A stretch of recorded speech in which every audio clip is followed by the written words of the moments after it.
Well, here we are again, another Tuesday, another live show, the last one before the election. And it was very funny because Steve Keen was on 2 weeks ago, as you may remember, because he was going to be in the US and probably wouldn't make this show. But he's appeared. So we've actually got Steve Keen on as well as Victor. So that's really exciting. So we're going to get going in a moment. I'll just put the pre-show on for a second and just let people come into the show. Lots of interesting questions already bowled in, and some more, I'm sure, coming as well. Lots to talk about. One of the things I want to try and do is to cover a very important question about how the voting system works, because Steve mentioned a couple of weeks ago, and in fact a lot of people have asked questions about it, so I'll try and get both Victor and Steve just to sort of talk through that in a bit more detail.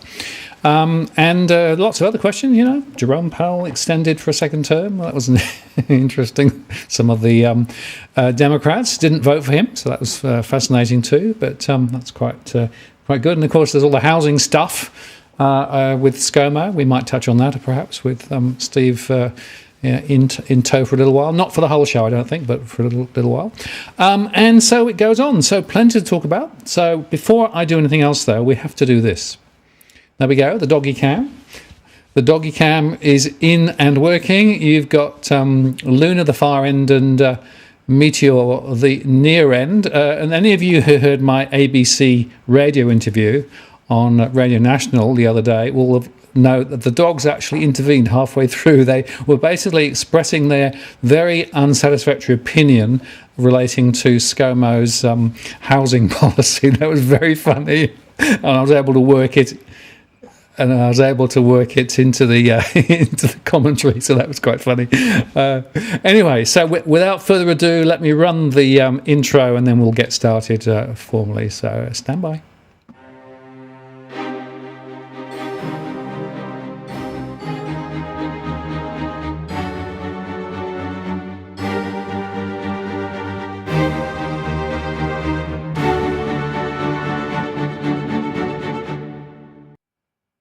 Well, good evening and welcome to the live stream event on the 17th of May 2021. Martin North from Digital Finance Analytics here. Great to have you on the show tonight. And just before we get going, I will just remind you, as always, that we don't give financial or legal advice on the channel. We do moderate the stream. This is as at the 17th of May. And if you would like to ask a question, feel free. Just use @WalkTheWorld to make sure that it gets my attention. I've also enabled Super Chat, which means that you can get your question top of the queue or indeed make a contribution to what we do here. That would be greatly appreciated. Anyway, without further ado, let me bring Steve in first. Hi, Steve. How are you going? Very well. It's just gone 2 minutes past 5 in the morning over here, and I've been up for 2 hours. So I'm in Austin, Texas, and I'm suffering from jet lag and thoroughly enjoying it. Well, it's glad to have you on, and nice surprise. Thank you very much. And Victor, you there as well? I am, yes. Excellent. Hello. Well, thanks very much for coming on. And boy, there's so much to talk about in the last week. But can we just immediately go into this question of how the voting system works, right? Because Steve touched on it in the Senate last time. But Victor, can we start with the lower house, right? And of course, you're in North Sydney, so there are some interesting local shenanigans going on there. But the point is, a lot of people really don't quite understand how the voting system actually works. So I think this is a good opportunity just to explain a little bit more about it. Well, I'll try and explain it and at the same time illustrate it by what's happening in North Sydney. And I'll try and not be too technical. But so I guess you need to know that the original purpose of the preferential system and the continued purpose, although people don't really think about it, particularly in a two-party system, is not to give necessarily the majority or the plurality their first choice, but to leave the least number of people dissatisfied.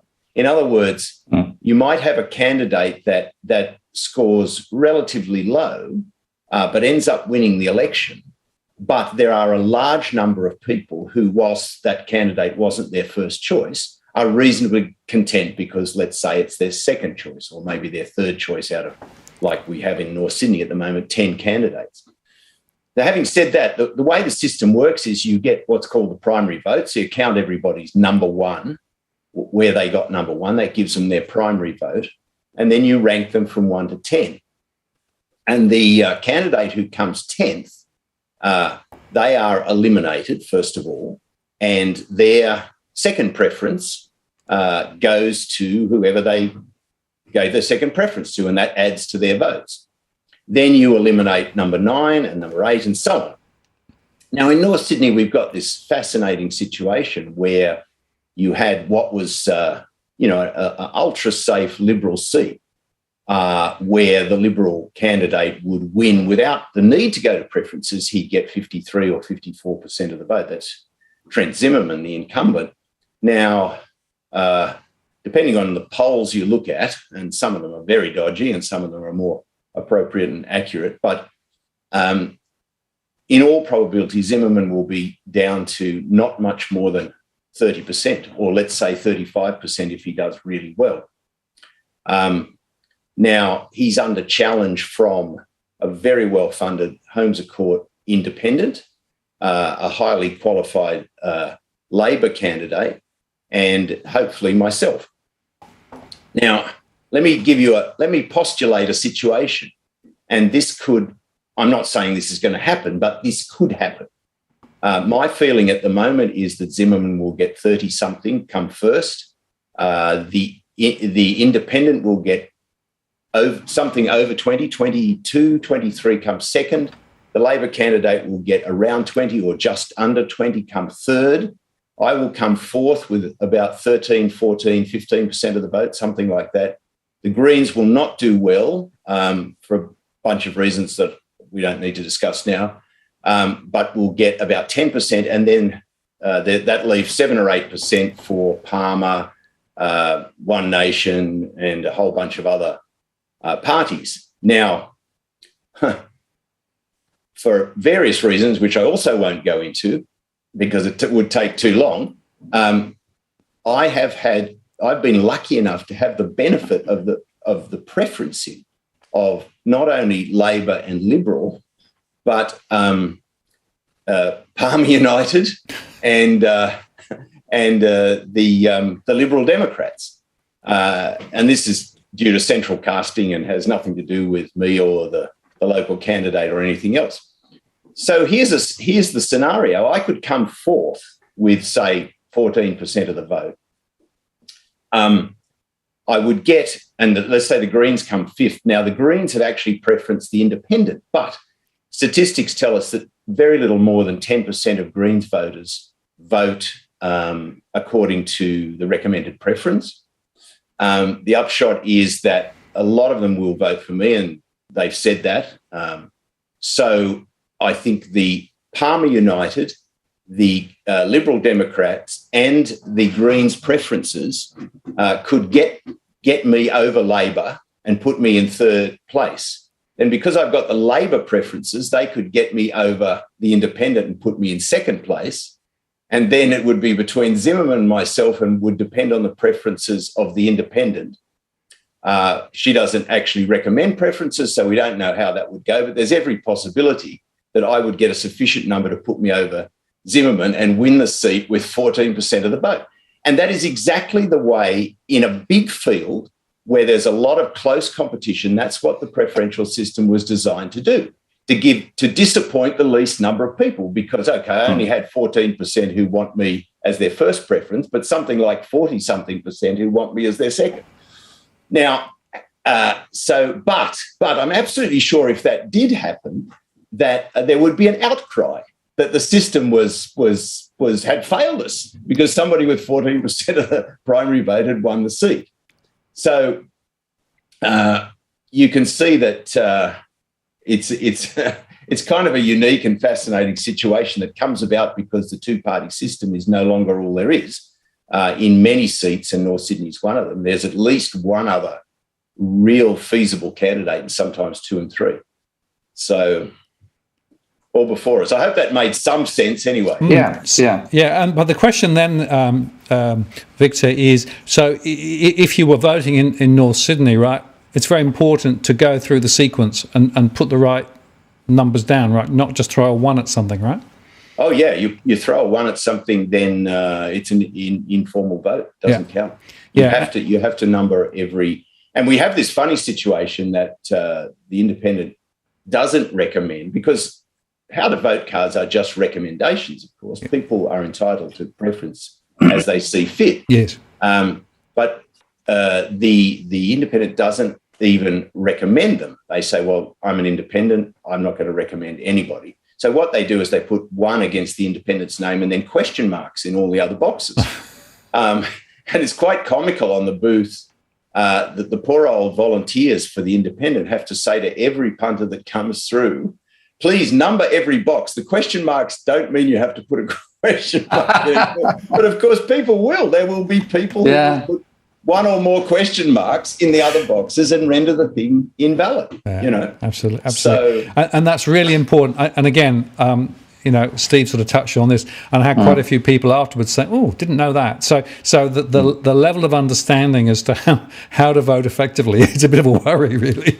Well, that's right, and I think that I think one thing that people really need to bed down in their mind is that if, say, for example, you are very keen that the Liberal incumbent is not re-elected, the only way you can be absolutely sure that one way or another your preference won't flow to that incumbent is to preference them last. And I think people don't understand that. They think, well, if I want to vote for Vic, or I want to vote for the independent or whoever, and I put them one, and that's my protest, and I put the Liberal candidate second, I've done my duty. But Vic or the independent's preferences could flow to the Liberal under those circumstances, as I've illustrated with the kind of complications that can ensue with a big field. Absolutely. So if you don't want Liberal to be elected, the only way to be certain is put them last. Yeah, absolutely. That's actually, I might intervene there. That's actually a neat suggestion for people who are confused. What you really have to do to use the thing intelligently is write down your first and your last preferences initially. Absolutely. They put, put one next to Victor and 11 against Zimmerman. Yeah. Okay. Yeah. And then you can fill in the other numbers as you like. But you have to fill every last box. Every last box has to be numbered. And then if you do that, what you're saying is, I would like to see Victor get in, okay, but I definitely don't want the Liberal Party. So 1 and 11, and then you go to 2 to 10 for the remaining ones. And you should think seriously about who's the person I next prefer after Victor. Okay. Now, what scares us? This is what scares us, the sense of the party and the tactics of the independents in general, the ones the Homes Court has funded, is also don't give preferences. Now, it's quite possible, I'm thinking of my dear departed mother here, a rusted-on Liberal Party voter who, on a couple of occasions in life, voted Labor because she was disgusted with John Howard over Chiltern overboard and the war in Iraq. Okay, so she voted then. And it took ages for me to convince her, both logically and emotionally, that she had to put the Liberal Party last on the preferences. What she was going to do is put Labor 1 and Liberal 2. Now, if she's in a seat where there's a majority of Liberal voters, then the Labor would have been knocked out and her vote would have gone to the Liberal Party, which is what she was trying to prevent. Yeah. So she said, I don't think I actually told her that, but they would have said, put one. There's 4 candidates, put 4 for Liberal. And then you've got to put Labor above Liberal if you want the vote to go to Labor. Yeah. And Steve, your mother is the classic example of the person that the independents, the Homes Court funded independents, are playing to, because they want obviously to get the first vote themselves, but number 2, they're happy for the person to misunderstand the preferential system and have the second vote go to the Liberal incumbent, because they don't want to alienate that person by suggesting what you suggested to your mother, because you can sit your mother down in a familial situation and make it very clear in a dispassionate sort of loving way. But if that's on a how to vote card, they go, well, what are they trying to do? The Liberals aren't that bad. I'm upset with them, but they're not that bad. I'm not putting them below Labor. And they don't want to create that. And that's the real reason that they don't issue preferences. They do not want to alienate people. The upshot is that if that process goes ahead, it's complicated in North Sydney because there are other contenders. But if that process goes ahead, as it did with Zali Steggall and Tony Abbott, for example, you get a situation where the independent will be elected, or if the independent isn't elected, the Liberal incumbent will be returned. Sometimes, in preference to much more progressive options. So that's a really it's a really that's the danger we're worried about, and this is the fear we have about the way that the independents have approached this, is that people may just simply thought, okay, I'll put the independent first and I'll put Liberal Party second, and then because I prefer the Liberal Party to Labor, even as bad as Liberals become, I still want Liberal-headed Labor. And then they wake up on election day, or rather the day after, and find they've elected Zimmerman. Because what would happen is, let's say 100% of this is not going to happen. Let's say 100% of those people who voted for the independent put Liberal Party second. Now, if Kylie Tink gets more votes than the Liberal Party, that's okay. The independent will get elected because Zimmerman's preferences will flow to her. And even though let's say she got 30% of the vote and Zimmerman got 25, let's use those numbers, then she'd get 25. If all of Zimmerman's preferences went to the independent ahead of Labor, then in the counting of second preferences, the Liberal Party would get 55% of the vote and be elected. That's the end of the story. Okay, so there's no problem if the independent beats Liberal. But if it happens that the Liberal still gets more votes than the independent, so you get 30% for Zimmerman and 25% for Kylie, what would then happen is Kylie's second preferences would go to the Liberal Party, 25% they get elected. That's not what people want. Okay? So the worry we have about it is that, okay, I can understand why they didn't want to alienate people, but the result is they might give people a result they do not want. That's exactly right. Well, I thank you for clearing that up for folks. And there was just one other question that Kieran asked, which I might just bowl at you while we're talking about it, which was this one. What about above the line? Does that change the story? That's Senate. That's Senate. That's got nothing to do with Liberal Party. No. And nothing to do with House of Reps. Yeah. That's bringing us into the Senate question. Yeah, exactly. So do you want to cover that off briefly, Steve? Yeah, okay. The Senate is it's the sophistication of the House of Reps system on steroids, because rather than getting one candidate across the line, you get 6 across the line, meaning 6 get elected. Okay, so this procedure in the Reps is, as Victor's explained it, is relatively straightforward. Count the first preferences votes. Those with the lowest first preferences get knocked out. Their second preferences then considered, and so on all the way through until you eliminate from the very lowest number of votes through to the aggregate being the highest number of votes. But in the Senate, if you do that, and let's say 30% of the electorate vote Labor and 30% vote Liberal, then they get 2 and a bit candidates each. And that's where it gets to be fun, because the way the Senate works, this again, it's strange. When you first hear it, you think, what's going on here? But it does make sense. If there are 6 positions being elected in a Senate vote, which is the standard situation happening this year, then you get elected if in the end of it all, you have 1/7 of the votes plus 1. Okay? So, in other words, when you add up 6 times 1/7 plus 1, you get a remainder which is less than a quota, and therefore you can't get in. So that's the basic idea. So the rule, it's actually, I'll put the website, because it's well explained. It's confusing to some extent, but it's well explained. You need to take your time on it, don't you? You do, yeah. Well, not just that. You can actually the same thing. If you simply understand what Victor's explained about the House of Reps, the same logic applies for an individual when it comes to the Senate. Okay, but they do. But then how that is then processed is very different. So you sit down as a voter and you put, if you're voting above the line, which is where you vote by party, you put down at least six preferences in order. Okay, your first preference, and again, we'd like that to be TNL. Second preference, we've put, was it the Animal Rights Party we've put down? I've got to look at the Fusion Party is number 2. 3 is the Greens. And so our ranking, like our recommendations, and of course, it's not what people have to do, but it's our recommendations, are based on the quality of the party's policies. Okay? No attempt there's no preference whispering going on here. There's been no deals. This is just, we think, we're the best. Second best is Fusion. Third best is the Greens. 4, 5, 6. Now, once you've done that, under the new rules, you do not have to continue. Okay. Under the rules way back, you used to have to number every last one, just like in the House of Reps. So there's 11 candidates in Victor's seat. You must number all 11, or your vote will be invalid. But in the Senate, once you've numbered 6, that's enough. So if you notice, we don't have Labor or Liberal in our preferences.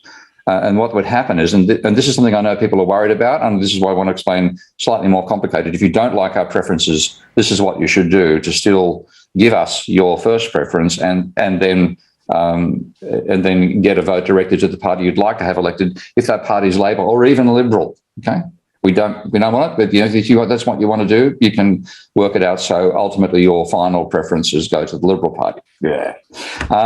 So what happens with the Senate voting is you put 1, 2, 3, 4, 5, 6.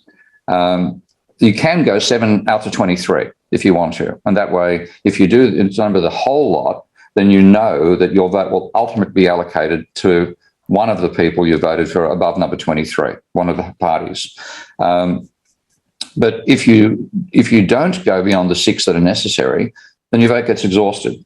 If you go 1, 2, 3, 4, 5, 6 and counting your vote, and actually none of your selected parties get enough to get a quota, then your vote is exhausted. They're not taken into account. So some people are saying, look, you really should keep on going until you cover every last party that you would like to see in Parliament. And then if you get to the point where you've said these are the say, let's say there's 11 parties out of the 23 that you wouldn't mind seeing in Parliament, you don't have to continue. Okay, if you're going to say the remaining ones I haven't numbered, I don't want to see those bastards anywhere near Parliament. Okay, so that's making it more responsible overall. So if you personally, okay, I might even go against my own how to vote card. Okay, I would possibly end up with Labor as number 7 in what I put down. But when you look at our preferences, if somebody follows our preferences, it's most likely that if we don't get in, the Greens will get the vote. Okay. Because 1, we get a large number of preferences for us, we hope. 2, Fusion. 3, the Greens. If any party's likely to get 2 quotas out of it, apart from Labor and Liberal, it's going to be the Greens. Okay? So that's at that point, what we've said to do is likely to be exhausted. The others probably won't come into play. I know this is complicated, so stop me at any point when I'm trying to elaborate this. But that's what you do as an individual. Yeah. Now, when it comes to counting the whole thing, it gets more complicated still because, as I said, to get elected, you need 1/7 plus 1 vote, and you can mathematically work out that there's 5 million electors, something to the order of 800,000 votes, something at that level. Now, if people vote Liberal and they put, let's say, 30% of the electorate votes Liberal for the Senate first candidate, then they already get 2 and a bit quotas. So that's 1% more than 2 times 14.5%. So they've got 1% of the vote left over. That then gets reallocated. Now, if Labor gets 37%, then that's 8% over what's necessary. So that also gets redistributed. So having eliminated parties on the first preference, the ones that didn't get enough votes, they come back in again. Everybody, the whole 23 parties are reconsidered. And they say, okay, let's look at the second preferences of Liberal Party voters and second preferences of Labor Party voters and allocate those across all the parties. Okay? So the excess quota gets redistributed. Now, what it means is when you look at the numbers for New South Wales and the current state of the parties, it's certain, I would say, that both Liberal and Labor will exceed 2 quotas on first preferences. So there will be 2 Liberal Party senators elected. There will be 2 Labor Party senators elected. It's also likely the Greens will get 1 quota. There's the proportion of Greens voters in the entire state is probably of the order of 10 to 15%. Okay, so they're likely to get over on first preferences alone, but they may be slightly short of it. But when the second round goes through, the Greens will get enough. Okay. Well, then there's 3rd, 4th, 5th, 6th, 7th, blah, blah, blah, all the way down, doing the same elimination process Victor spoke about for the House of Reps with 23 parties now. But in that process, it's possible each time we will get a few of the second preferences, a few of the third, a few of the fourth, a few of the sixth, blah, blah, blah, blah, blah. And ultimately, I could get enough votes to get elected, even if in the Senate, the primary vote for the party is only sort of the order of 2%, let's say. Now, that again would be interpreted, that's a rort, that's been, preference whispering. No, it's exactly what Victor explained previously. It's letting people, disappointing the least number of people. That's the insight, the philosophical foundation of the Australian voting system. And you've got to take your hat off compared to the crap in America and the UK. I mean, and I'll finish after this line. The history of the Monty Python election night special? Okay? That is not a comedy. That is a documentary of what happens. And in British voting, if there are three candidates and one gets 17,000 votes and another one gets 15,000 votes, and then there's somebody who's on the same side as the minority who gets enough votes to mean that if there hadn't been two candidates, candidate A would have won. But candidate C comes in and splits the vote between A and B, and the minority that voted for B end up getting they win. Okay, there's Kevin Phillips Bong who gets 0 votes, and so Tarquin Fintin Lin Bin Bang Bang Bang Bang Patang Ole Biscuit Barrel splits the vote in one of the and a minority gets party people don't want gets elected. So you've got to take your hat off to the people who designed these laws in the first place. So I'm shutting up for a moment, and I'll come back with that below the line. No, Steve, that's very important. But I mean, the point again, to underscore it, right? A lot of people don't understand how the mechanics work, so therefore they don't actually use the form the right way, and therefore I don't know what proportion of votes are actually invalidated, but I suspect it's quite high, simply because people don't actually understand what they need to do. It's partly invalidated, but it also means they vote in a way that means they don't get the result they want. Yeah. And that's the danger. So what we're saying is, think literally just very carefully, who would you like to have as your first idea, your definitely preferred candidate, but who's number 2 and who's number 3 and who don't you want to get in?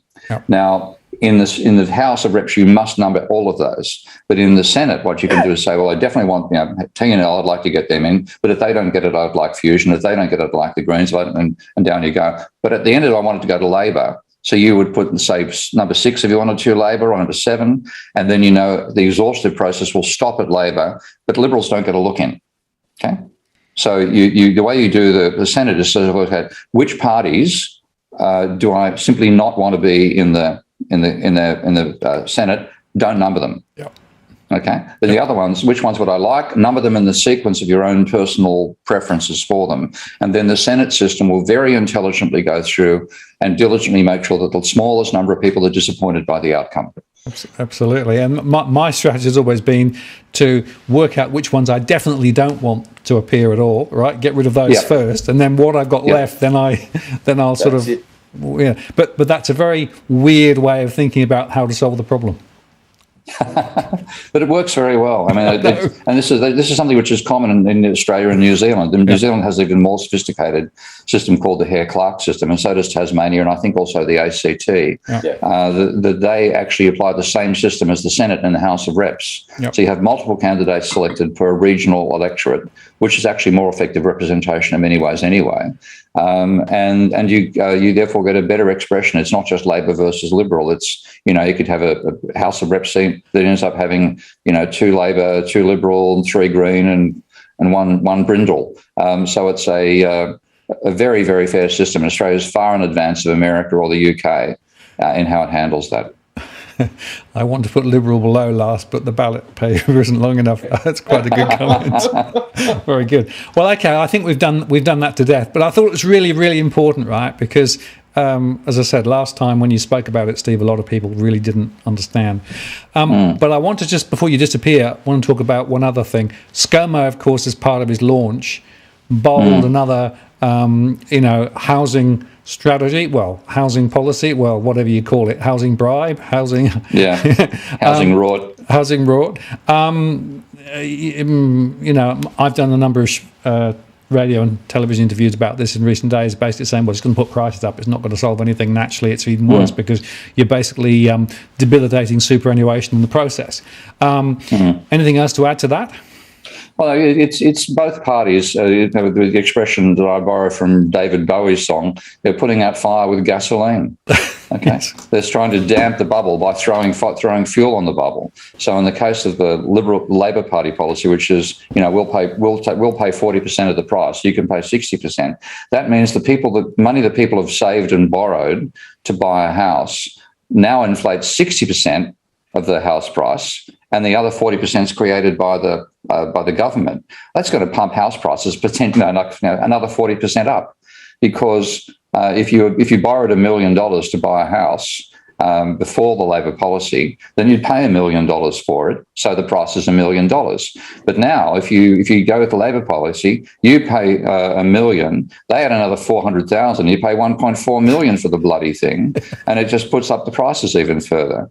Now, the Liberal Party is, let's hand your whole financial worth over to the superannuation industry, over to the finance sector. But it says you can use your super as a deposit. So you might have, you've got saved and borrowed $1 million, and then you've got 500,000 in super.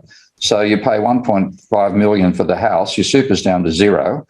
The house price is 1.5 million. They've handed it over to the vendor, and you're going to be in hock for the rest of your life, paying off a $1.5 million. Your net worth has all gone into the house. Okay, your net use would have been $1 million in the house price value, notional value, and 500,000 in super. Thanks to the Liberal Party policy, your value will be $1.5 million for the house and zero in super. So you better hope the bubble keeps on happening. Okay, they're both. Let's let the bubble keep on going until the end of the universe. Okay, yeah. Life, the universe, and everything will end when the Australian housing bubble bursts. Well, bullshit. We've got to prick the fucking thing. Okay, let's be frank here. It's too close.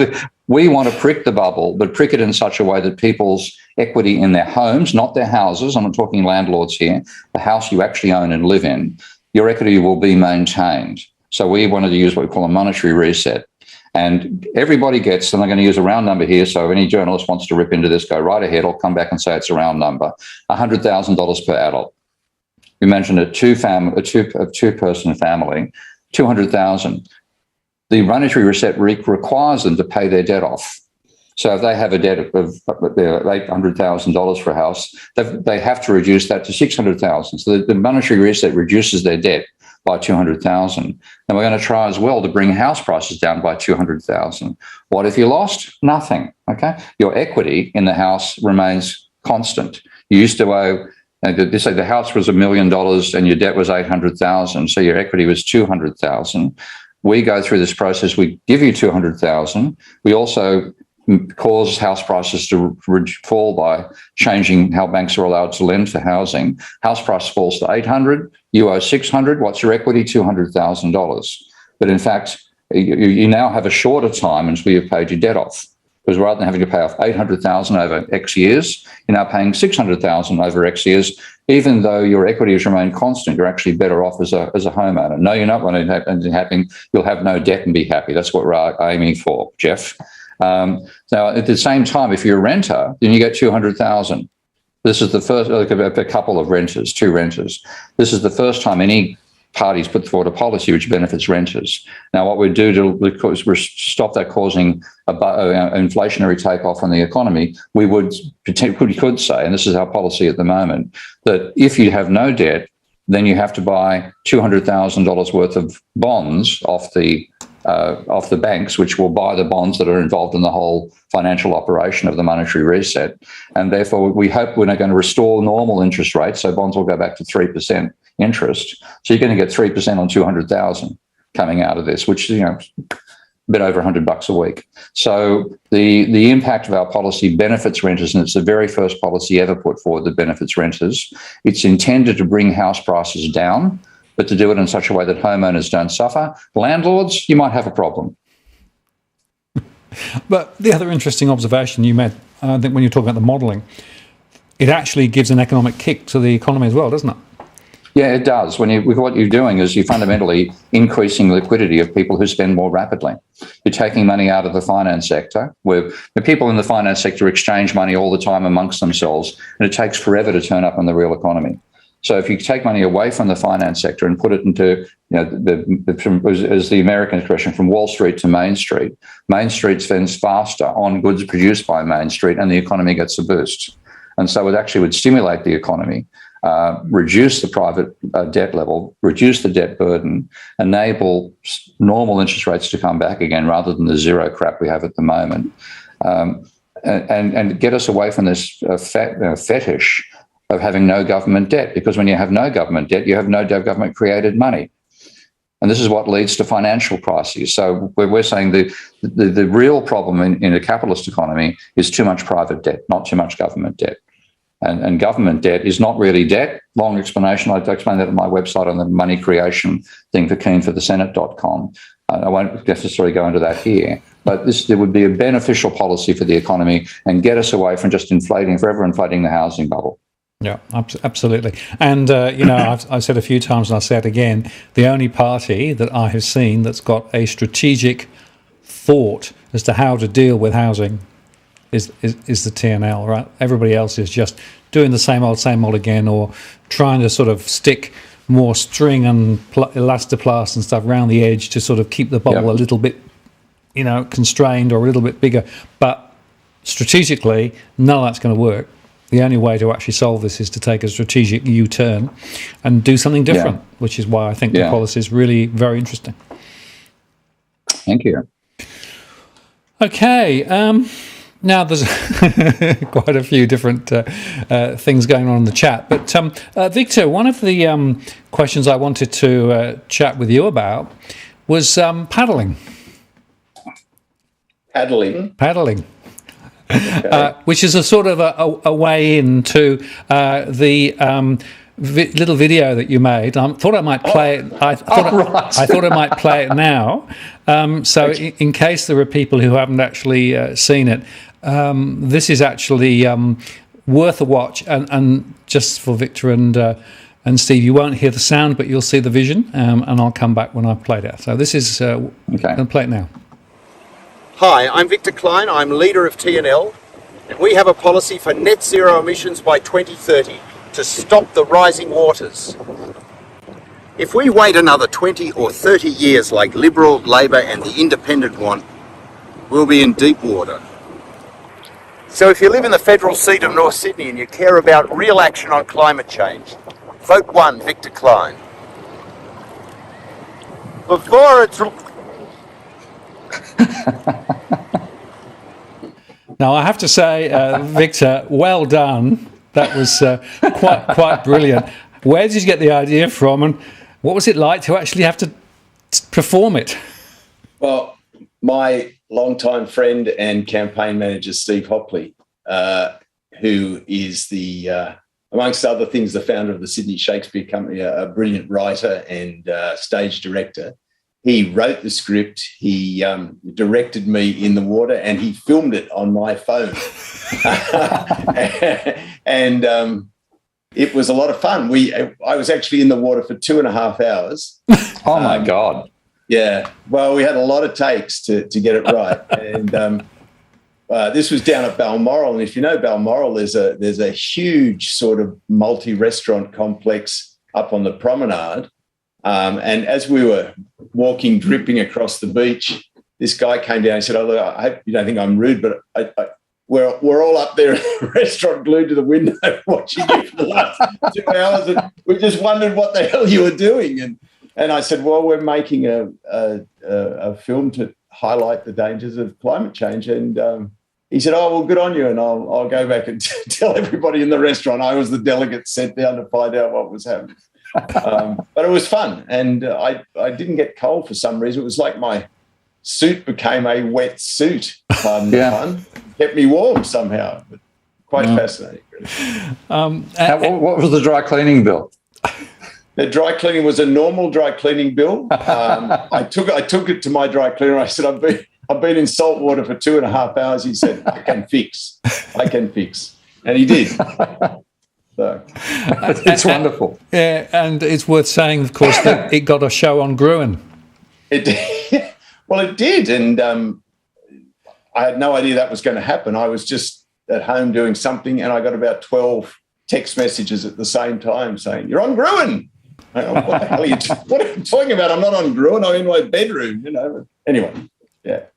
And as you'd expect, of course, you polarised the chat as you polarised Twitter and everybody else, right? Because there are people who are less convinced about the climate change story. But I have to say that, as somebody who's studied this quite a long time, I think this is a really important message. And I thought the way that it was done was totally effective. So many congratulations. I just wanted to get the full story. And you were telling me earlier on that actually it's gone pretty much viral globally. Yeah, well, we've had 1 million views now. Oh, wow. Got picked up by a couple of big influencers in the UK. So I think most of those views are in the UK and Europe, but at least a couple of 100,000. I mean, I can't meet a person now without them having seen it. So it's got out there. You know, it's it's good timing for us just before an election. Absolutely, yeah. As somebody said, never mind all your wonderful policies. Most of your votes will come because of that. But that's okay. We don't mind at all. Well, yeah, good on you for doing it. And there's a very serious point here, and that is, of course, that sea levels, are not static. The fact is that the ice load is actually decreasing. And, I was reading something the other day, and it was in one of the IPCC reports, that the potential trajectory of sea levels is extremely concerning. Yeah. At the same time, that's not the main danger. And this is one of the. I think it was fantastic theatre. I absolutely love the clip, and it's a great way to raise the issue. But if you look at what the dangers are from climate change, people say, the sea's rising. Oh, that's going to lose a few coastal houses. It's the complete change of the weather patterns of the planet. That's the scary side of things. And this could mean that the area which is currently producing wheat on the planet becomes a dust bowl. And then you have, and this is from an OECD report written last year, where the lead author was a research colleague of mine, Tim Lenton, the climate scientist at Essex University. They said the effect on food output would be catastrophic out of a 2.5 degree increase in temperature and losing what's called colloquially the Gulf Stream. So, and that would actually eliminate, funnily enough, it's North Atlantic, where the models say it will eliminate the dry farming sections of the Australian continent. So we would not be able to produce wheat or corn anymore. So these are the sort of consequences people, when they think, sea level rise, that'll only affect coastal houses and it's going to take a century, blah, blah, blah. This could happen in the next 20 years. And then you'd have a food shortage like never before on the planet because of 2.5 degrees and losing the Gulf Stream, which is quite now much more possible than climate scientists thought it was 10 or 15 years ago. So the message is, the theatrical carrying the message is brilliant. And don't think, the sea level rise is going to take so long. Long before the sea level rises, you'll be starving. Yep. That's why it matters. Yep. Yeah. And of course, the other factor is it's the energy, the increased energy, in the system because of the warmer temperatures, which means you get bigger storms and bigger floods and bigger. So there's a reason why we've had really dramatic global stories about the temperatures in India at the moment. I mean, it's to do with the greater energy that's being created because of what's happened. The energy which we're trapping from the sun. This is why it's called global warming for a good reason. It's not that we're pumping heat into the atmosphere, it's that the gas we're putting out, some of the gases, carbon dioxide and methane in particular, is meaning that the heat that comes in doesn't go out as fast. So it's like you're throwing an extra blanket on yourself in bed and your temperature's already 37 degrees and a couple more blankets and you hit 42, 43 and you start to die of heat exhaustion. And the biggest dilemma for that in terms of actual heat deaths is the Indian subcontinent, all the modelling that's been done, that's where you're likely to get the highest level of temperature increase. And what's called a wet bulb temperature is the key one, and that is when the combination, if you have 35 degrees Celsius temperature and 100% humidity, then your wet bulb temperature is 35. And at that level, you can no longer perspire. Your internal body temperature is 37 degrees. You can't sweat enough to reduce your temperature for your own body, so your body temperature starts to rise. And then after about 6 hours, doesn't matter how fit you are, doesn't matter how healthy you are, without access to something where the temperature around you is dropped like air conditioning unit, you will die. You've got about 6 hours. And so the scare is that if we hit, it won't be 35 degrees plus 100%. It'll be, say, as it has been in India, 50 degrees plus, say, 65%. That combination hits some region in India. Everybody who has an air conditioning unit will turn it on. That will cause the power system to break down, so nobody will have air conditioning. And then everybody's trying to avoid the heat, and they can't. And if it lasts for 6 hours, they'll all be dead. Now, that sounds dramatic. Okay, yes, it is. And that's the opening chapter of Kim Stanley Robinson's recent book, the ministry for the future. That is the catastrophe that makes people realise, shit, this is serious. So he has a section of Hyderabad, some part of India, where this happens, and there's one Westerner who survives, but the entire town dies of heat exhaustion in one day. And so this is the sort of stuff we're talking about. It's not, you're not going to have, slightly more water lapping over your feet if you have a house on the edge of Balmoral. This is eliminating the possibility for mammalian life in large parts of the planet. Yeah. And the point there really is that, Victor's stunt was symbolic, right?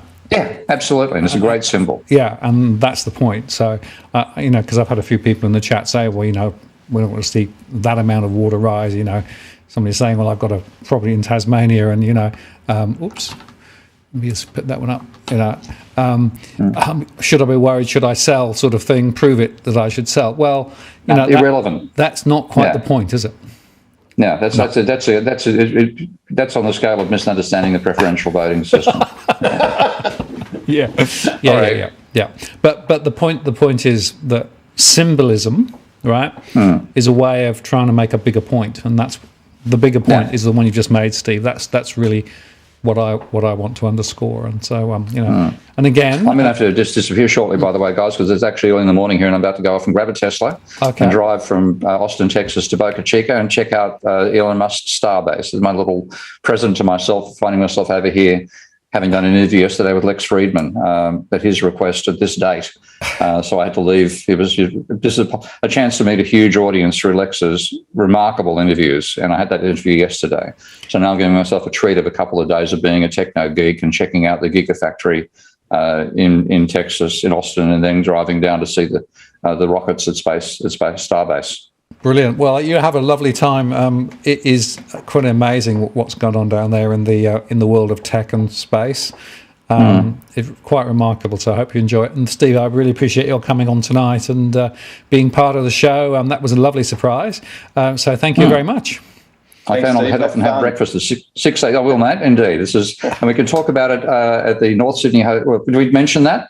Yeah, absolutely. Okay, the North Sydney Hotel. That's where TNL. Whether we win, lose, or get whatever, we're partying at the North Sydney Hotel.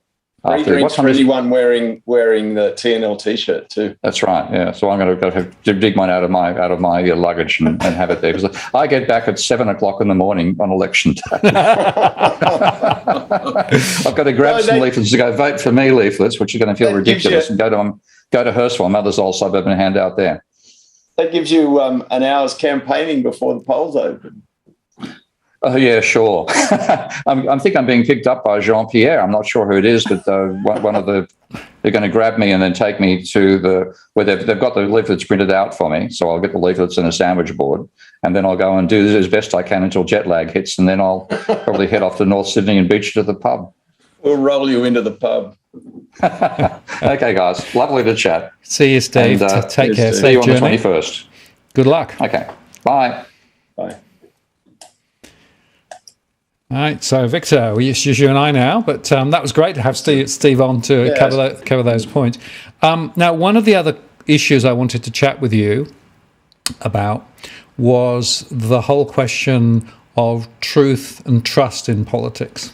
Yeah. Because that seems to me one of the issues which is really very important, but actually neither of the main parties really wanted to touch it. But to me, it's a big issue. Oh, I think everybody, it's in some ways it's the biggest issue, isn't it, Martin? I mean, because the reason why, the independence movement has arisen and why our party and other parties have arisen is people lost that trust.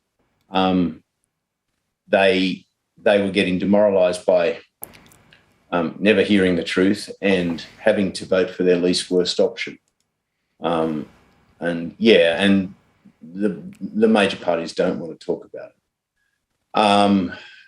But yeah, it's difficult. It's a really difficult. I've come across quite a few dirty tricks in this campaign, I must say. I mean, I knew everybody in the world knows that politics has dirty tricks in it. It's interesting, though, when you're in the midst of it, and when they impact directly on you. and when they're based in, terrible lies and terrible spinning of the truth into something that, barely resembles that truth. So, very important.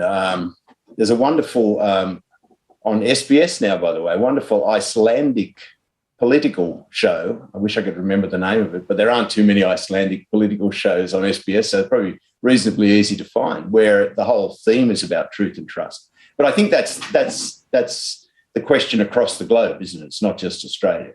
People have lost faith in politics, and they've lost faith because they don't believe what they hear. And of course, there's a terrible side to this, and that is that even when you're telling the truth, people don't believe you. And in some ways, if let's say you've got a wonderful policy like Steve Keen's affordable housing policy, that actually, as you say, is structural in nature. It isn't just some straw and Band-Aids on the edge. It's actually structural in nature. It has the possibility on a long-term basis to solve the problem. Now, you tell that to people, and there's a tendency for them not to believe you because it's too good to be true, So that they have a situation where they may very well believe the outright lies that are being told to them because they're minimal or small. We'll give you $2,000, when you buy a new house or something like that they never intend to give. They might believe that, but when you actually have a solution, they might tend to disbelieve it. So it really mucks up the system, I think. Yeah, absolutely. And, it's fascinating how many people now just assume that everything they hear is untrue, right? So they really don't trust anybody or anything. So the whole plane of society really is being degraded because basically nobody trusts anybody, nobody believes anything. And that's a really concerning social issue as well as a political issue, isn't it? Yeah, it really is. And the only solution that I can see is, so we say we're a party of truth, okay, but the only solution would be to get into some position of either government or balance of power and do the things we said we were going to do and demonstrate that they can actually happen. And then, you can't expect, you can't blame people for doubting everything you say because that's what they've been trained up to do. So somehow you've got to get a crack in the system, get yourself in, tell the truth, demonstrate that you've told the truth, and then maybe people start to get some faith back in the system. But that's very hard to do because there is a vested interest from the established parties and industries and power bases to stop you doing that, because if you do it, then by definition you distinguish yourself from the others and they become distrusted and you become trusted, and that would be the worst possible thing that could happen to them. You know what I mean?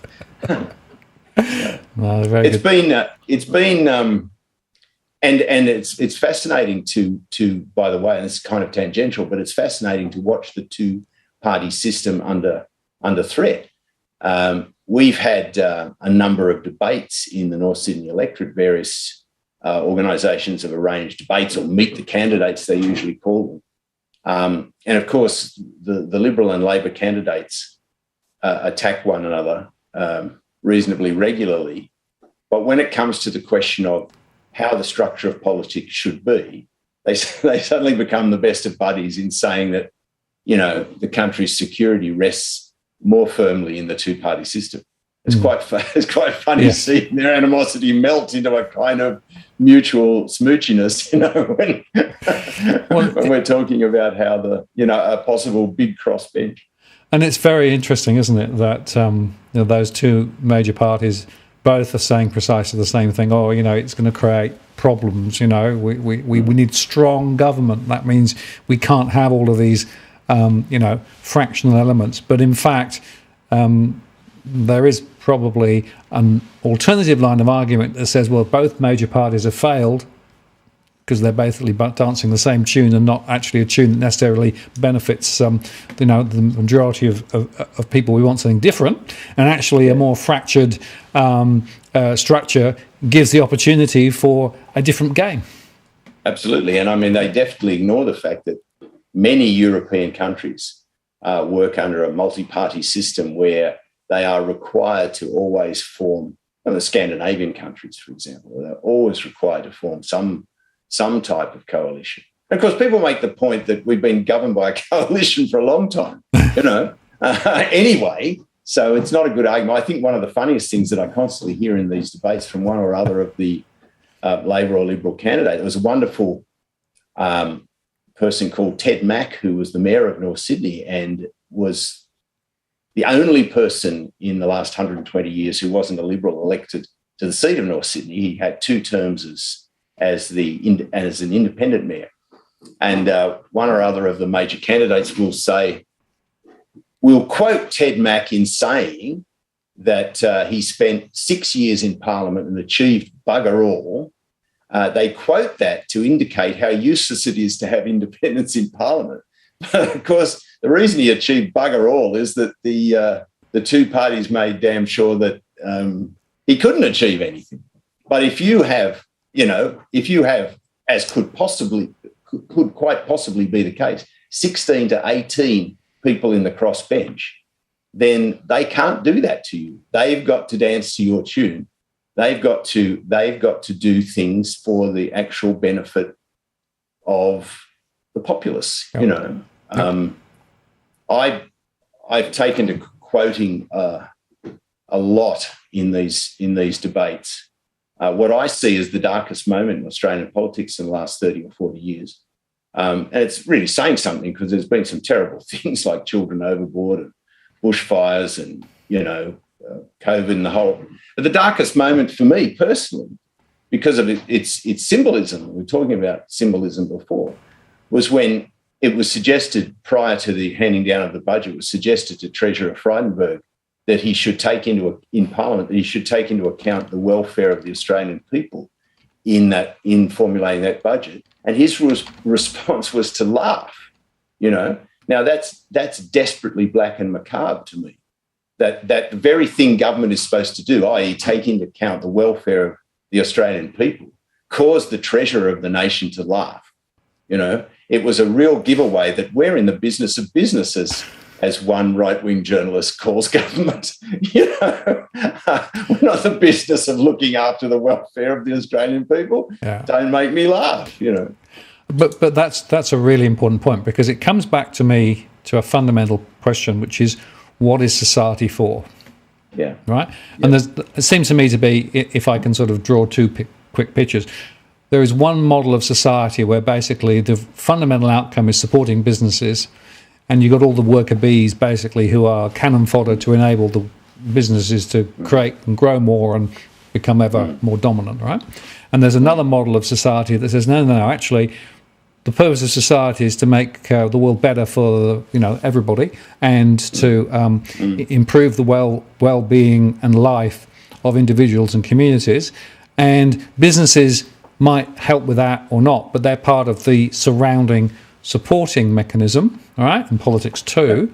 But the end game is actually a better community, better society, right? And it seems to me those 2 models are actually so opposed, and actually if you strip back politics, that's actually a lot of the dilemma between the 2 sides of the politics as well. Absolutely, but the great tragedy, given the particular history of Australia, 20th century history of Australia, and this doesn't apply to a lot of countries, but we had something kind of special going on here in the 50s and 60s and 70s. We had a country where there was full employment, where businesses were supported, and the upshot was that every working person who wanted a job had a job. The middle class were very comfortable, and the wealthy were wealthy, but not obscenely so. No. And I think there are very few people, other than perhaps rabid communists, there are very few people who begrudge a wealthy person being wealthy, provided, if you're a middle-class person, you're not going to begrudge a wealthy person being wealthy if you own your home and you have 2 cars and your kids, get a decent education. And if you're a working-class person and, you can put food on the table and also own your home and have 1 car, you're not going to begrudge the middle-class person or the wealthy person.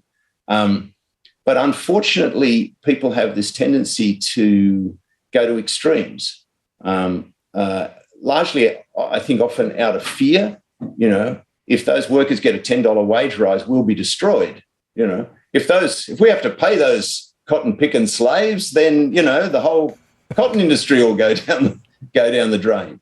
And I've watched this country go from this. I'm not saying it was perfect, but in economic terms, a country that was an egalitarian prize to something that, is much closer to the majority of societies throughout history, where more and more people are getting poorer and poorer and more people are getting pushed below the poverty line. It's just not necessary, and you don't have to, as the Greens are suggesting, punish the billionaires by taxing them more.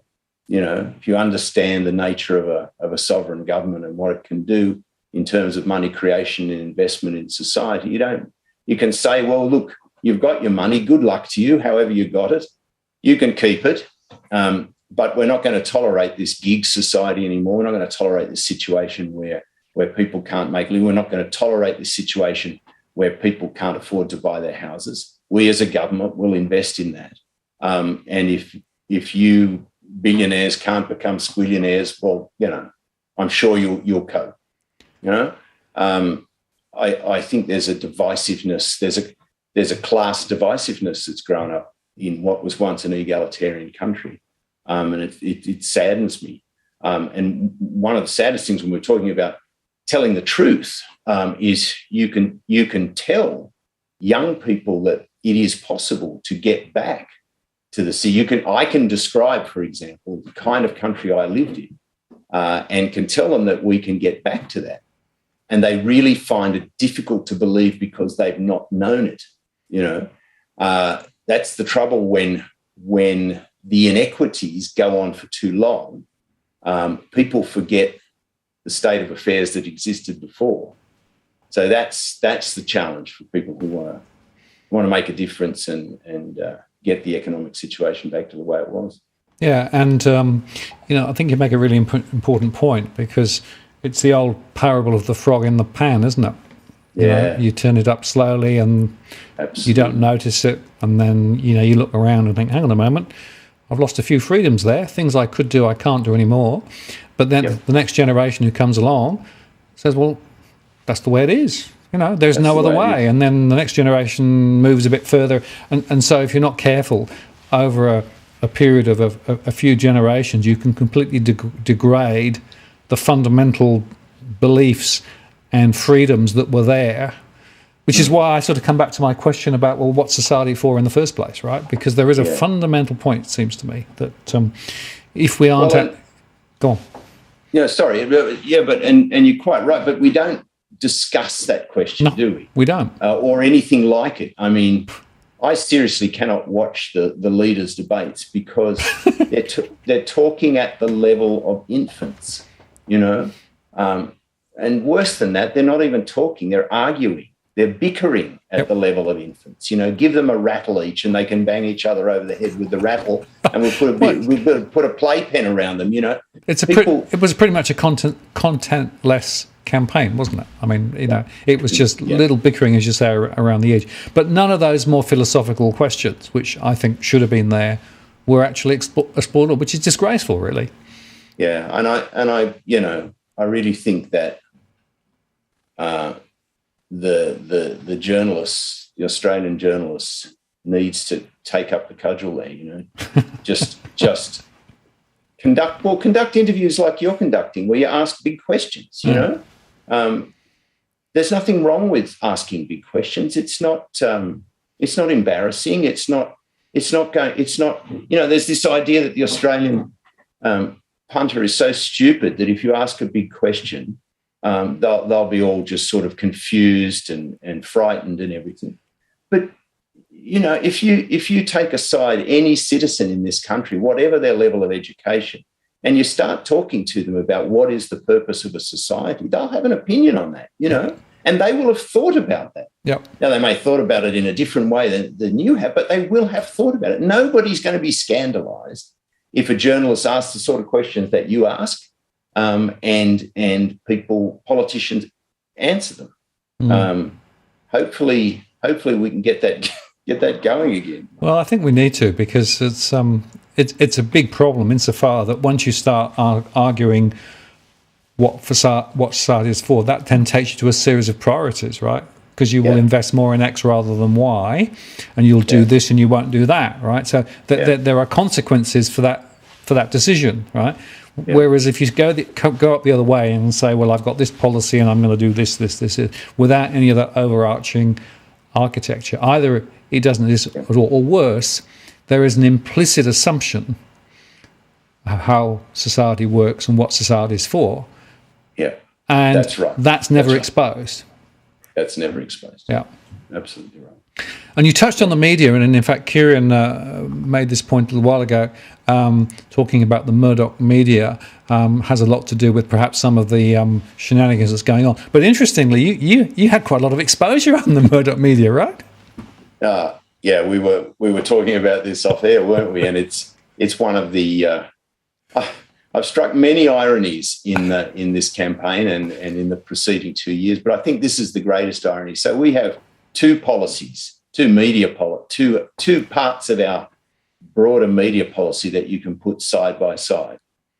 One says, in simple terms, that we plan to, in effect, dismantle the Murdoch empire. We want to bring back the cross-media ownership rules. We want to bring an end to foreign ownership of Australian media. We want to bring an end to monopolisation of media in certain geographic areas, so that the only paper in a city, 4 of our capital cities, the only paper is a Murdoch media. It's a really tough and, quite frankly, anti-Murdoch empire kind of policy. On the other hand, we want to grow the ABC, triple its budget, make it an export quality producing production place, and entrench the ABC's right to existence, its right to independence, and its right to proper funding in our Bill of Rights to be entrenched in the Constitution.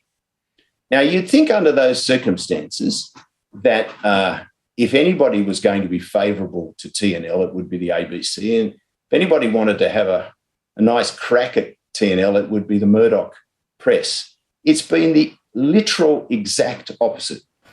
I've now had 5 major media pieces in Murdoch, three television appearances on Sky News, 2 big articles in the Australian, articles in the local Murdoch media, the Mossman Daily and the Manly Daily and so on, the North Shore Times.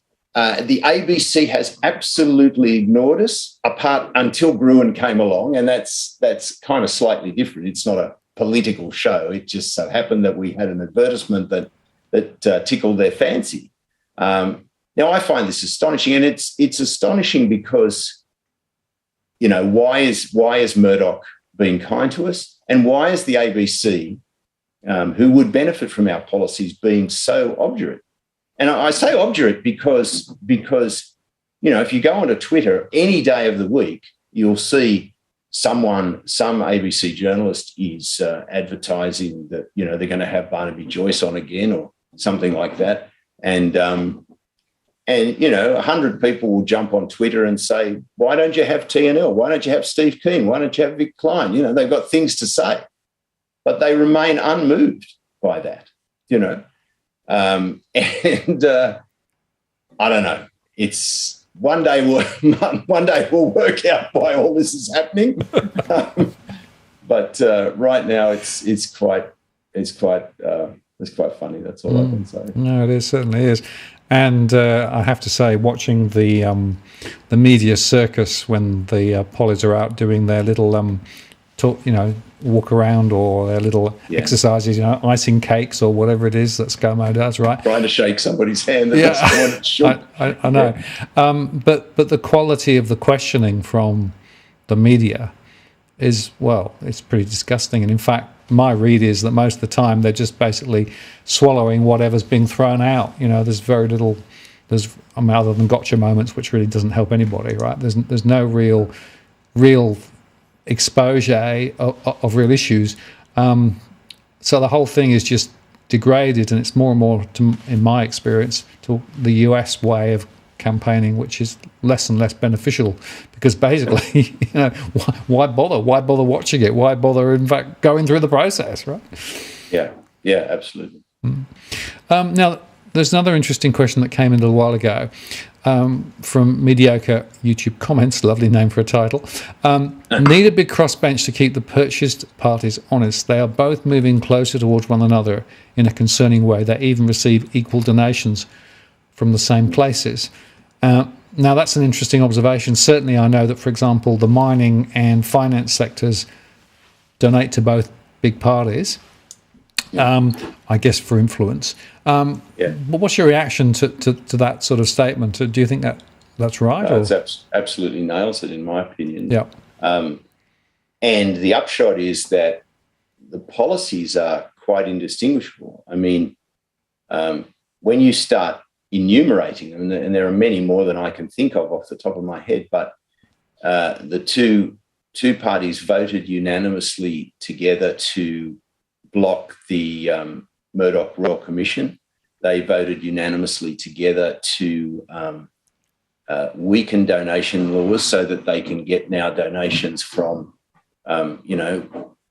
cigarette companies, the alcohol companies, the mafia, if they want. It's pretty much open slather. They voted together to increase surveillance opportunities for government, so that you've now got a situation where a government agency like the AFP or so on can require an IT company which has been contracted by Company X to hack the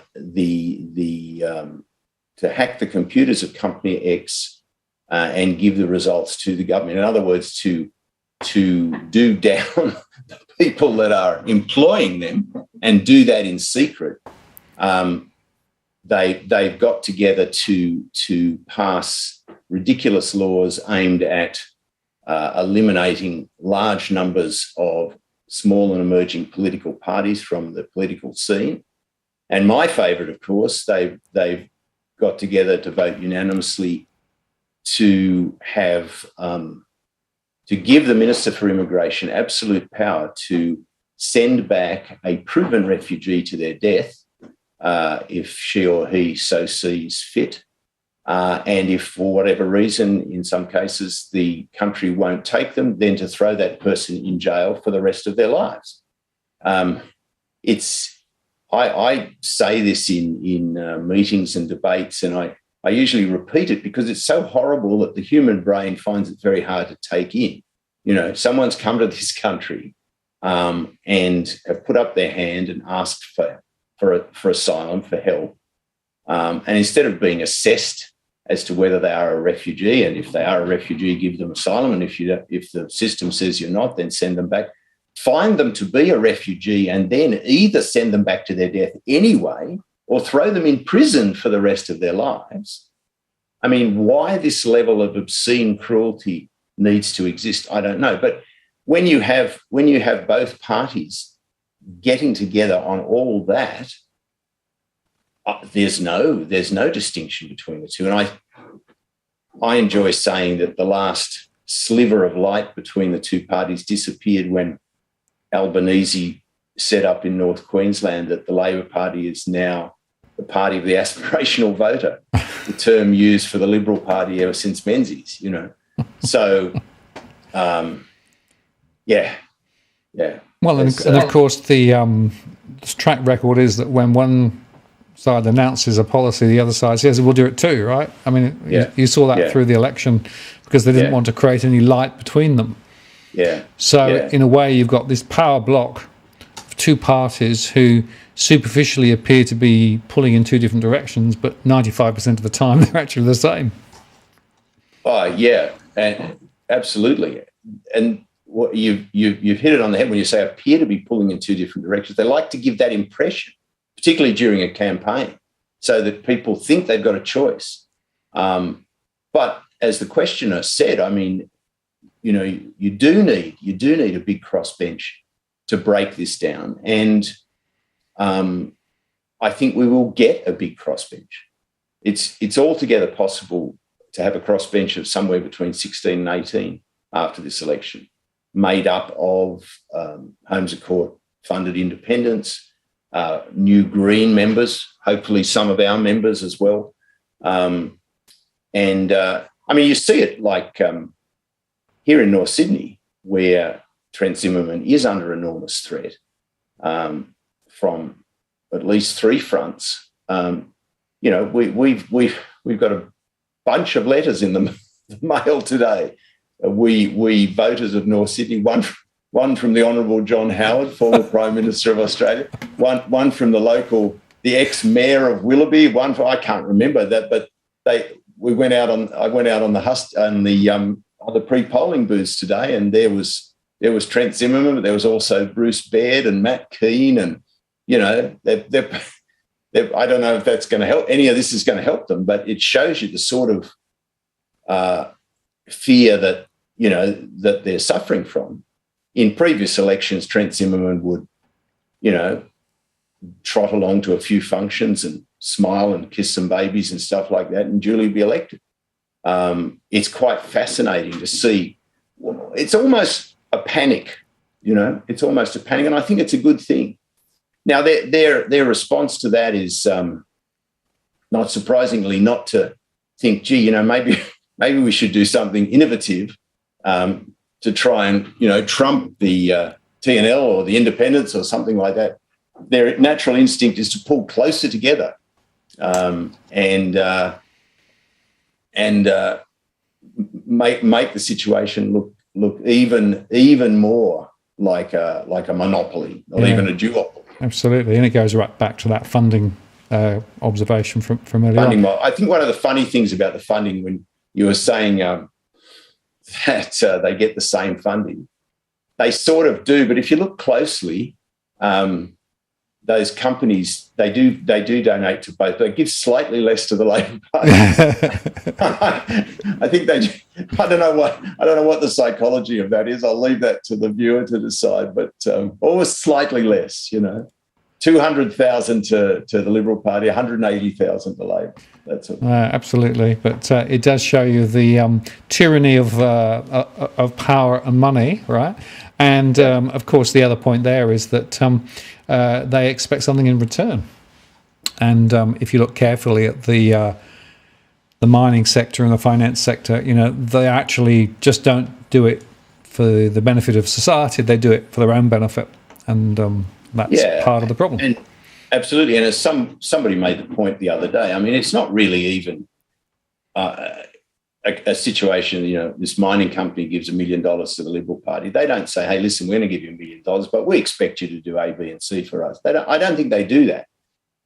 They may in some cases, but I think the majority, it was about that natural, there's a term in psychology for tendency to reciprocity, first of all. If somebody's, giving you a lot of money and help you get elected and keep your job, you're going to want to do something nice for them.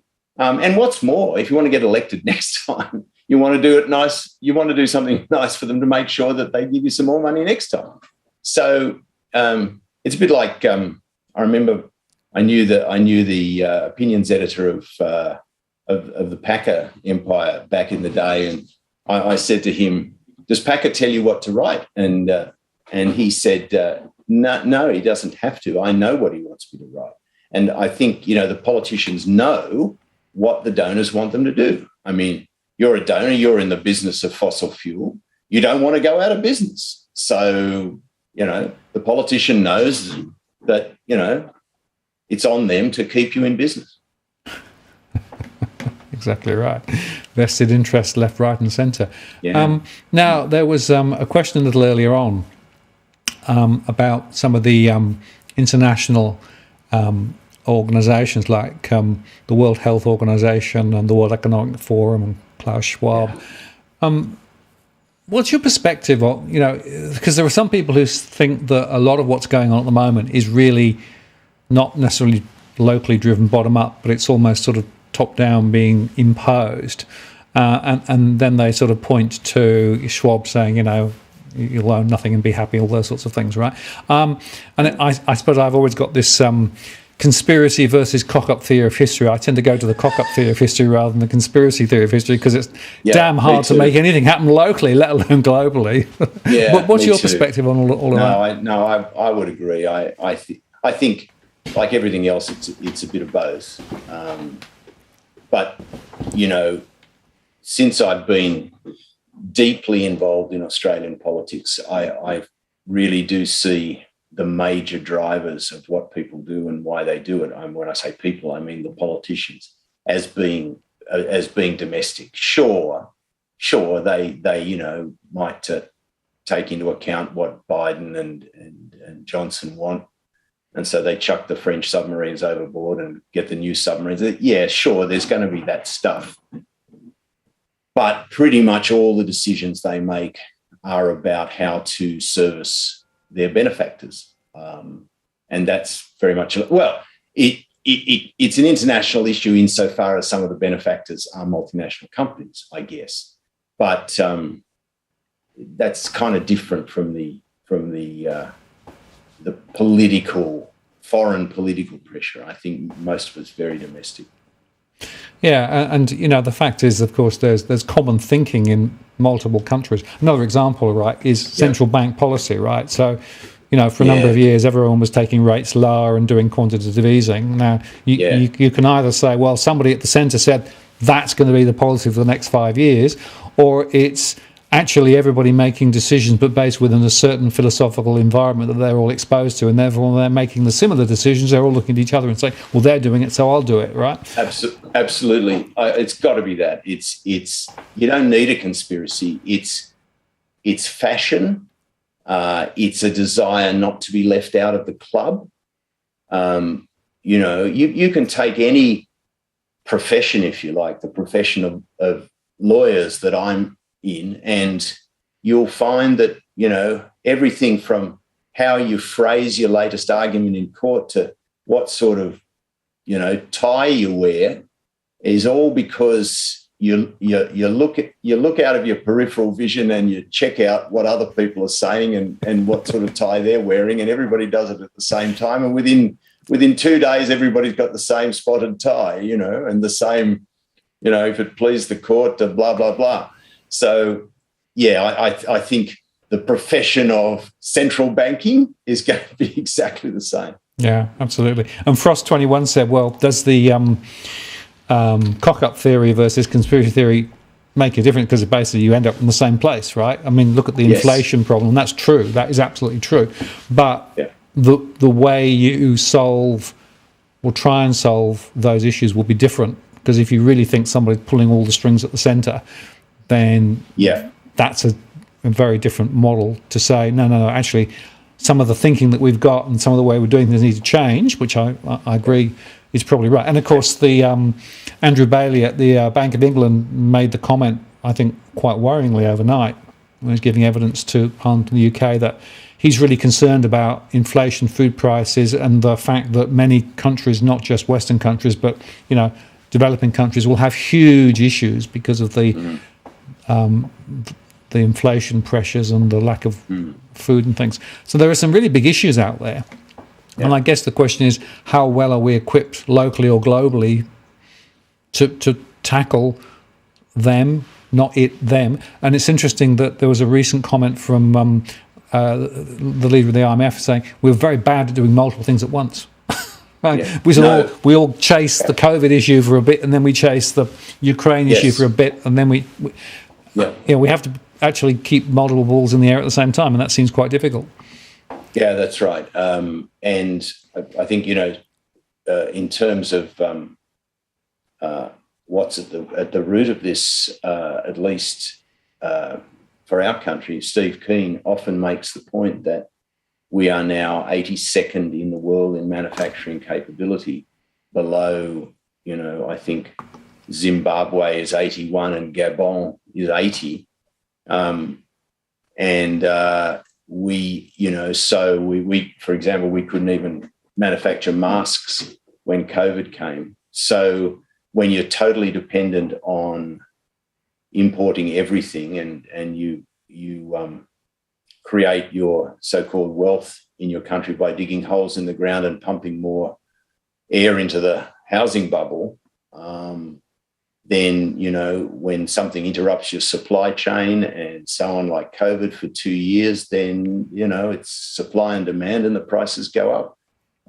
And we really, really need to start trying to claw back our ability to manufacture a wide range of products and become less dependent on overseas. I think. Well, we have one of the narrowest economies in the world, right? If you look at it, we're way down the list because we don't do much other than houses and holes.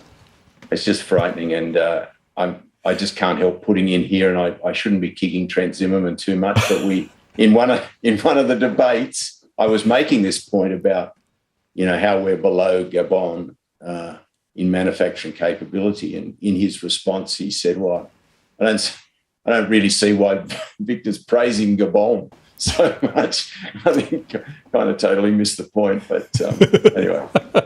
And somebody Scott's come in and said, and fuel security. Yeah, we have a big issue with fuel security as well because we don't have that much.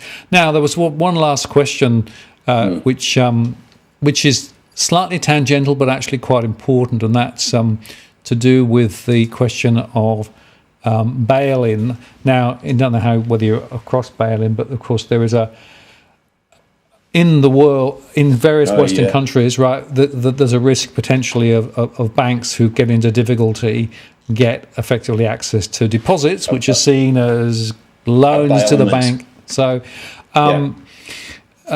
it's an interesting and important conversation. We probably don't have time to do it justice now, but it points to a broader question, and that is about the way that our financial system is regulated, the purpose of the financial system, and to what extent the financial system is actually, again, supporting society and supporting the economy versus actually supporting other things. Yes. Big issue. And it is a big issue, and I guess we don't have time to talk about it in detail, and maybe I'm not even qualified to talk about it in detail, but I think both you and Steve Keen constantly make the point that, at least Steve makes the point, I think you agree with it when we've been on this show before, that we are, and he was making the point tonight, as a matter of fact, we are pushing everything into the financial sector. And that goes along with what we were just saying about our diminishing manufacturing capabilities. The flip side of that is that it all goes into the financial sector. And it becomes, as I think Steve called it, the multiple exchanges of money without actually producing anything. Correct. And then when that sector of the economy becomes the strong sector, then that's the sector that, through its donations and otherwise, has the greatest hold over government to protect it and all its shenanigans. So bailment of people's money would, if they demand that, that's something they would get, and that's kind of frightening for me.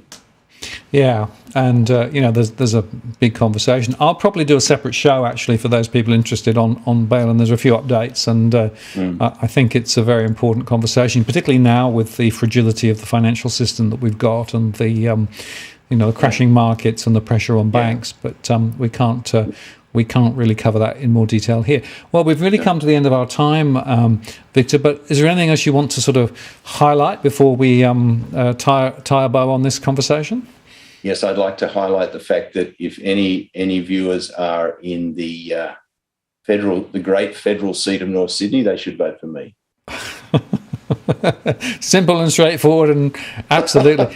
And you know, the point I want to make is that if you're in New South Wales, Steve is standing in the Senate. And right? Of course. Yep. Even more importantly, Steve Keen in the Senate. Well, I want to say thank you very much, Victor, for sparing so much of your time with us and for being so frank and open about so many things. Hopefully, it gave you a bit of a platform too to be able to actually, go into some of these issues that, unfortunately, on the main channels you never get to. As I said before, it's always a great privilege to come on this show because you do ask the big questions, and I have to say, it's very refreshing. I'm not sure that I always answer them adequately, but it's really refreshing to at least be given the chance to address things that really matter. So I'm very grateful, Martin. Thank you. Well, thank you. And, I've always, as a philosopher by training, I always like to try and get below the surface and try and make some thinking about what is really going on. And, whatever happens, I wish you the very best for Saturday. But whatever happens, do come back and visit us again, and we'll talk about some of these philosophical issues more, because there's always plenty to talk about. Best of luck, and I certainly think that your paddle was something which will stay in my mind for a long, long time. Somebody said to me today, I'm not sure quite still how to take this. They'd seen that video and they said, well, if you only leave one good thing to the world, then your purpose on earth has been fulfilled. Absolutely. The implication was that was the one good thing. But look, I'll take it. I was going to say, take it if you can. Thank you, Victor. I'm going to take you off air now. Best of luck for the votes, and I'll be following with interest what happens. Thanks very much. See you. Martin. Take care. Bye-bye. So there we are, folks. Very interesting conversation with Victor, and great to have him on, and Steve as well. Just to say that there will be a show next week.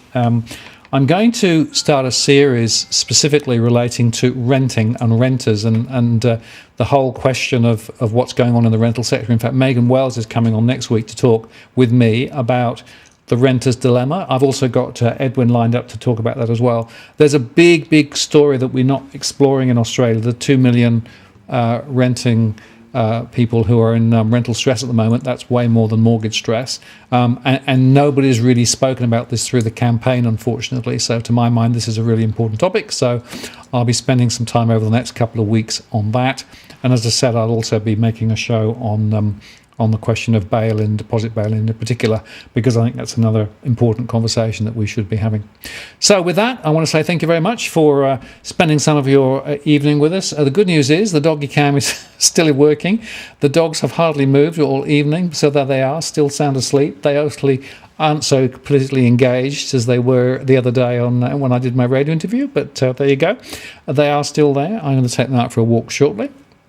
Thank you very much for spending time with us this evening. I hope you found it useful. Do like the show, please, and come back and see us next week or see some of our recorded shows. This is Martin North from Digital Finance Analytics, signing off. Have a good evening. Cheers.